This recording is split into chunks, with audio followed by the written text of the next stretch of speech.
Paz do Senhor, irmãos, mais uma vez um vídeo para o canal. Espero que os irmãos estejam bem, gozando de plena saúde, apesar das condições que estamos vivendo neste país ultimamente, que nos tem causado um pouco de apreensão, medo mesmo, né? Em questão de pandemia, até mesmo da vacina, que as notícias não têm sido muito boas e a pessoa sendo acometidas do vírus, mesmo depois de imunizados pelas 2 doses das vacinas. Isso nos causa apreensão. Mas, para nós cristãos, o fato de corrermos perigo de vida carnal, em questão de morrer, deveríamos imaginar como Paulo, ou achar que fosse como Paulo pensava, que morrer era lucro e viver era Cristo, né? Viver em Cristo. E de fato a Bíblia nos diz essas coisas, mas a realidade do ser humano e as lutas que enfrentamos é complicada, porque nós estamos arraigados, né, irmãos, nessa esfera material, neste mundo físico, o qual necessita de responsabilidade para a manutenção do lar, manutenção até mesmo do meio de locomoção, né, para poder se ganhar a vida no trabalho. Complicado a gente analisar essas coisas, o qual que exige de nós um mínimo possível de saúde física para poder batalhar todos os dias. E o que eu quero dizer com isso é que nós olhamos para a história bíblica, às vezes não não é que não acreditamos, mas que nós colocamos isso para um futuro longínquo, ao qual se cumprirá a palavra do Senhor em termos de retorno, de buscar a sua igreja. Porque nós nos encontramos presos mesmos, né? Como eu disse, com as nossas responsabilidades, com as dívidas, nós nos preocupamos em andar certo com as coisas, batalhamos para ter recurso, para adquirir bens, para fazer as coisas, não é? E isso exige da gente o esforço físico e material. O espiritual, muitas vezes, que deveria ser em primeiro plano, fica em segundo. Como diz que o primeiro mandamento é amar a Deus acima de todas as coisas. E nós vemos que isso fica a desejar, né, irmãos? Quando a palavra do Senhor diz que o reino do Senhor é algo muito bom, é algo onde não haverá mais essa luta diária, não haverá mais o cansaço. Então é uma promessa que ele nos faz através dos seus profetas, da inspiração do Espírito Santo, para que o homem escrevesse essas coisas.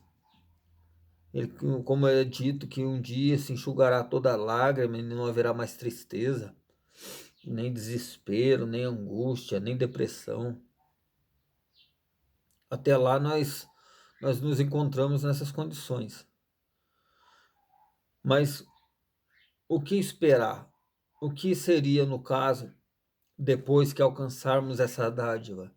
Como seria o fato de se viver num lugar onde não nos esforçaríamos tanto para poder conquistar bens, né?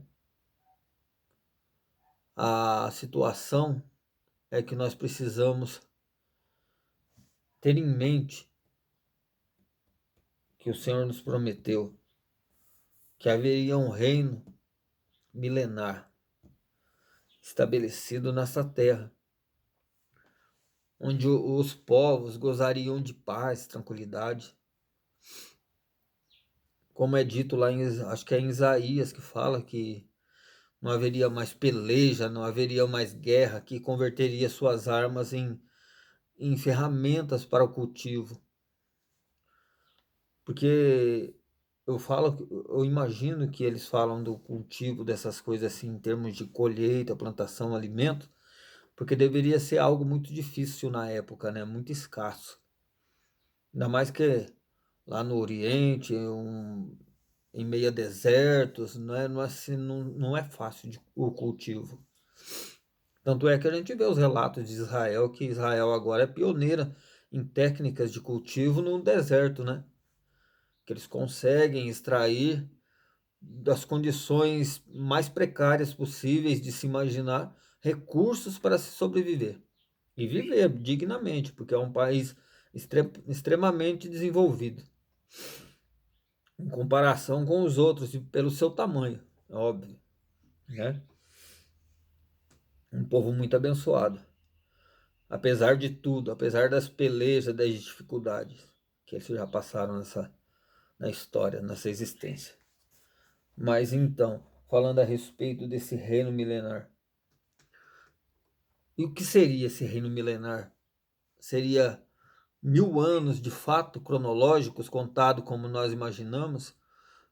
Há uma, há uma discrepância, se é que eu posso usar essa palavra, entre o cálculo de dias e tempos do povo bíblico, do povo lá de Israel principalmente, até mesmo dos chineses, dos maias, as contagens de tempo, mas é que eles fazem cálculos de outras formas, sobre calendários lunares, né?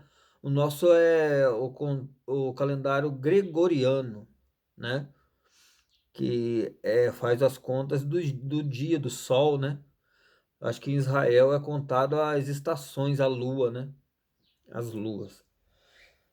Aí tem uma diferença, mas isso aí é coisa para a gente ver em outro vídeo, em outro momento. A questão aqui é a paz que desfrutaremos nesse reino milenar, né? Com Cristo. E a esperança do cristão é deixar para trás as mazelas mesmo, vencer as dificuldades. Por isso nós esforçamos e para isso nós nos convertemos da nossa velha posição para a posição que exige o cristianismo, né? E estamos lutando, claro, um trabalho diário, que é a conversão, a mudança, a metanoia, né? Mudança de mente. Porque a palavra do Senhor, ela já foi estabelecida. E ela é tida como única regra de fé e prática para o cristão. Por que única regra de fé e prática? Porque nós não temos outro meio de revelação se não for através das Escrituras. Por isso devemos nos dedicar, estudar a fundo, buscar as raízes para ter certeza do que estamos fazendo. Eu estou nesse processo, eu estou procurando saber, né? Ninguém pode dizer eu, sendo que ainda não sabe o que significa o eu, né? Aonde eu estou, qual é a minha posição. Então o eu vem depois. Eu estou em processo. Na verdade, o meu processo está em andamento. Não posso dizer nada a respeito, porque a própria palavra diz: qual é o homem sensato dentro de vós que, quando planeja uma construção, não se assenta primeiro para ver se os recursos que tem será suficiente para concluir a obra? Para que depois não venham pessoas a olharem a obra inacabada e zombar da pessoa que estava construindo. Não é porque não calculou os gastos, não calculou o projeto, não tinha meios para terminá-lo. Essa é a vida cristã. o cristão tem que analisar a sua conversão, o seu propósito, ver as suas condições, se é isso que você quer, para dar seguimento à obra, empreender a construção. E porque é assim, desde o alicerce. Não tem aquela outra parábola que fala sobre os dois terrenos, o arenoso e o pedregoso, que o homem sensato escavou a rocha para afundar o alicerce, e o insensato viu logo um terreno plano, já foi assentando os tijolos e construindo, fazendo as suas construções. Aí diz que veio o vento, e ocorreu que o rio encheu e a água bateu forte, o vento bateu forte contra a casa já erguida na rocha, e a casa, sendo firme, não abalou e suportou. Já o arenoso, veio a chuva, o vento, bateu contra a casa e a casa ruiu, foi carregada pelas águas, porque não tinha fundamento, não estava solidificada. Assim é a vida do cristão. Se nós não temos certeza do que estamos fazendo, para onde estamos indo, qual é a direção que caminhamos, vamos ruir também. Porque nós não temos certeza. Ainda mais quando a pessoa se firma em dizeres de outras pessoas, não procura saber por si mesma, né? Quando a pessoa que estava instruindo vier a tropeçar e cair, cai junto. Diz a palavra também, né? Que um cego não pode guiar outra pessoa, porque ambos cairão no buraco, não é? Não tem como. Você tem que saber primeiro aonde você está se firmando, qual que é o intuito de ser cristão. Por que você se converteu? Qual era a sua esperança, a sua expectativa? Se era interesse, como é que eu posso dizer? Um interesse momentâneo, humano, passageiro, efêmero, eu acho que é essa a palavra. Agora, se era a questão de vida ou morte. Porque há muitas pessoas que se entregam a Jesus buscando uma cura e garante a ele a conversão após ser curado, alcançar a dádiva. E alcança a dádiva e é curado. Quando a pessoa é honesta para consigo mesmo, por mais dura que seja a caminhada cristã, ela permanece no voto que fez com o Senhor. E quando não?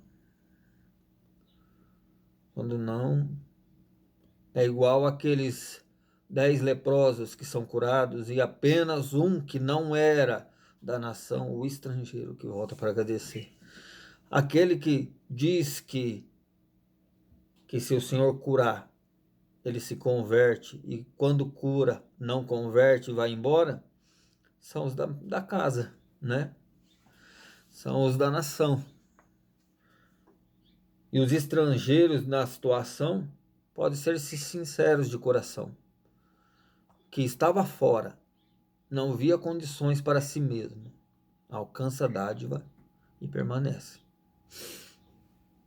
Obviamente que isso não garante que estaríamos sempre no mar de rosas e nunca questionaríamos. Questões há sempre. Porque questionar não é deixar de crer. Questionar é buscar entender, não é? Por isso nós fazemos isso. Um livro, irmãos, escrito numa linguagem praticamente rural, mas tão rica, tão cheia de detalhes, tão difíceis de alcançar, que chega a ser estranho. Nós vemos que não pode ser de uma pessoa normal, uma pessoa comum que a escreveu. Só poderia vir da parte de Deus mesmo. Tantas pessoas que escreveram esse livro, de épocas totalmente diferentes e distantes. E este livro, ele conversa entre si, que há meio, começo, meio e fim, contexto, e numa perfeição tremenda. Relatos, revelações, tremendo, tremendo. Mas voltando ao assunto do milênio, serão 1000 anos, de fato. Como eu imagino que seja, na minha imaginação, na minha visão, que serão cronológicos para a gente aqui, como é contado no nosso calendário, 365 dias para fechar o ano, né? Como ano bissexto e tudo mais, para fechar certinho. Mas isso é sobre o cálculo daqui. Isso também não quer dizer que não esteja certo, porque se analisarmos as estações, não é 3 vezes 4, 12? Ou 4 vezes 3, 12? 4 vezes 3, 12. Que vai ser outono, primavera, verão e inverno. É isso? Inverno, primavera, outono, verão, primavera, outono e inverno. Acho que é isso. Verão, primavera, outono e inverno. Acho que é assim. Quantos meses dura cada uma das estações? E o que fecha o ciclo? O movimento das estações da Lua, das faces da Lua, melhor dizendo. Não, não fecha certinho na perfeição? De que vai durar mais ou menos os 3 meses cada uma das 4? Não vai fechar 12 meses? É só fazer os cálculos. Então serão 1000 anos cronológicos. Obviamente que isso é para cumprimento da palavra. Que a palavra do Senhor diz que se estabeleceria e tudo mais. E os povos viveriam os 1000 anos. E quando se fechasse os 1000 anos, o inimigo seria solto. Porque no começo desse milênio ele é amarrado e preso. Depois ele seria solto. Até então, ainda haveria morte. Porque a palavra do Senhor diz que o último inimigo a ser vencido será a morte. Isso seria a última batalha. Se nós pegarmos aqui para vermos,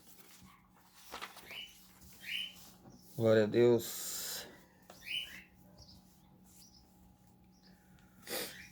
está em Apocalipse 20, né? Que fala a respeito dos 1000 anos.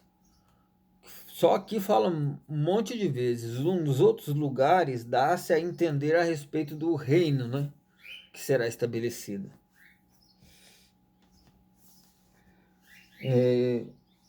Como eu disse a respeito da prisão do inimigo no começo do reino milenar, é assim, ó, no capítulo 20, verso 1.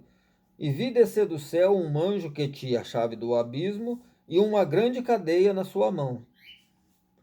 Ele prendeu o dragão, a antiga serpente, que é o diabo e Satanás, e amarrou por 1000 anos.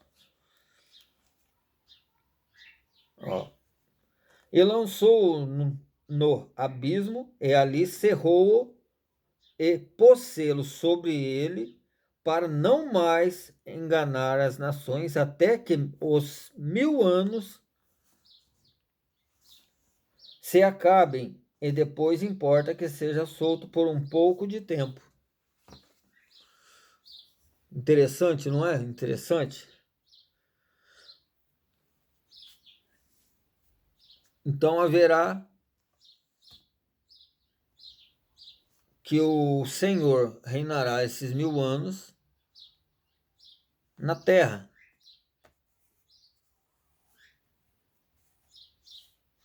Grande Deus, aleluia. Muito interessante, né, irmãos? Chega a ser estranho, porque quando nós fazemos a ligação deste texto com Tessalonicenses, 1 Tessalonicenses 4, que fala a respeito do arrebatamento, do retorno, né? Nós vemos que o povo de Deus se encontra com ele nos ares. Meu Deus. Vamos ver aqui rapidinho. A gente fica pensando, irmãos, eu já meditei tanto sobre essas coisas, mas isso abre tanto leque para a gente pensar que a gente não para de tecer essas tramas. Porque é tremendo, por isso que eu digo, uma linguagem simples, mas que te leva a pensar profundamente. Eu não vou deixar esse vídeo muito longo, por isso a gente vai falando de vez em quando a respeito. E se os irmãos sentirem no coração de interagir, conversar a respeito, pode mandar os seus comentários. Escreve aí.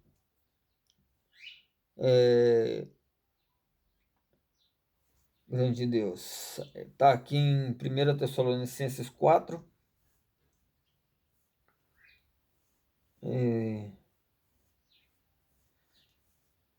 Tessalonicenses 4:13. Diz assim, irmãos. Então, a epígrafe aqui que diz: o arrebatamento da igreja e dos santos.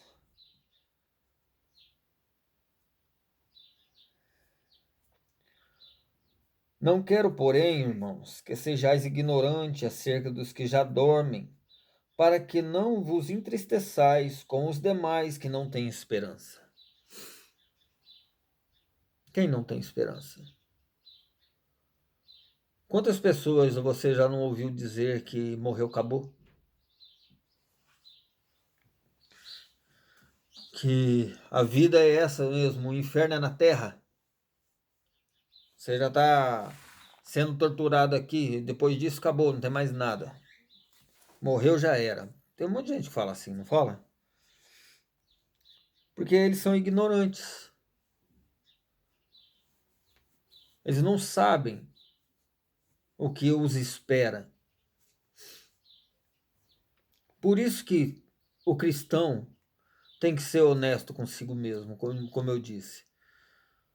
Pensar para fazer as coisas. É certo que muitos cristãos que estão em cargos de liderança que não preparam os seus para o batismo. Pregam uma imagem do cristianismo que não passa de uma quimera, de uma invenção terrível. Sem pé e sem cabeça, uma junção de coisas, umas promessas mirabolantes que não existe, não é bíblica, é antibíblica.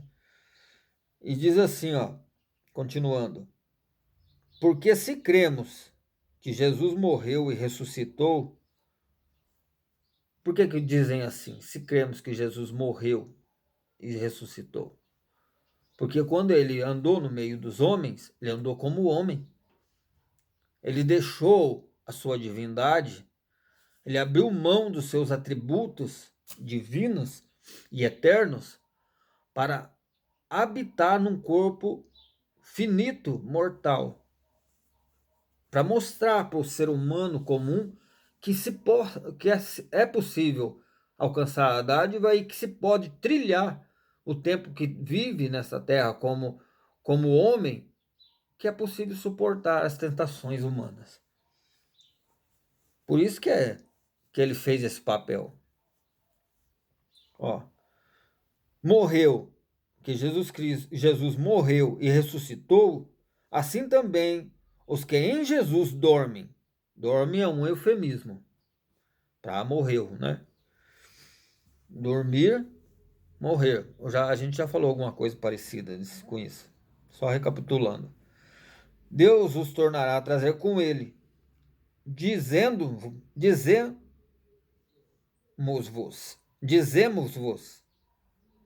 pois isto, pela palavra do Senhor, que nós, os que ficarmos vivos, para a vinda do Senhor, não precederemos os que dormem.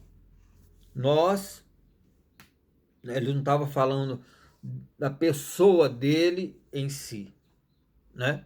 Ele estava falando nós, os vivos, se colocando, porque na hora que ele estava falando, obviamente, ele estava vivo, né? Então ele disse, os vivos, melhor bem dizendo assim, os vivos que estiverem preparados no dia da vinda do Senhor, não precederão os que dormem, né?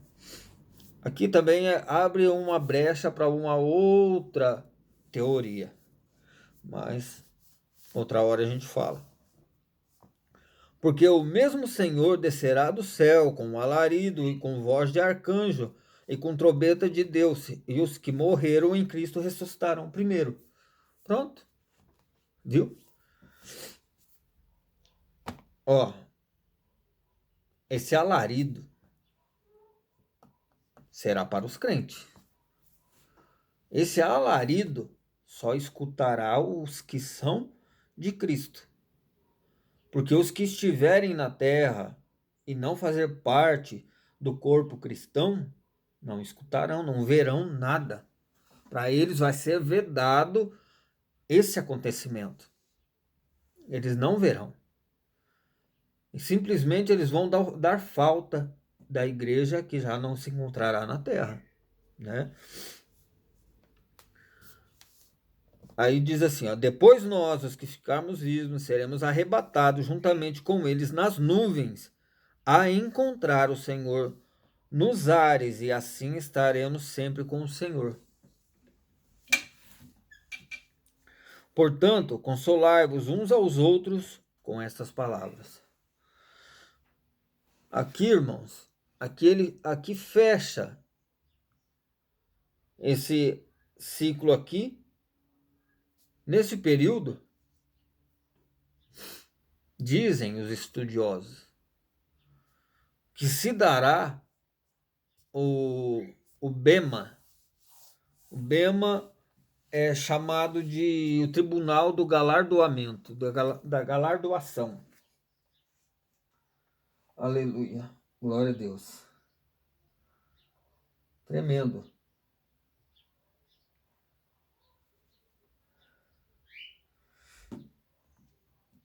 Santo Deus. Portanto, irmãos, nós precisamos estarmos preparados, apercebidos e nos purificarmos de nós mesmos. Eu espero que esse vídeo possa despertar curiosidade nos irmãos, depois a gente continua esse assunto, que não dá para fazer um vídeo muito comprido, muito longo, para não ficar muito maçante, né? Depois a gente retorna. Amém? Portanto, se prepare para encontrar com o Senhor seu Deus. Não é dito lá? Israel, te prepare para encontrar com o Senhor seu Deus. Que a paz do nosso Senhor Jesus Cristo possa nos acompanhar durante essa trajetória que estamos aqui neste mundo. Está vindo, irmãos, dias melhores para os cristãos. Porque aqui, enquanto a igreja não retornar para ser bom para o cristão, aquele que não for de Cristo. Amém? Até o próximo vídeo.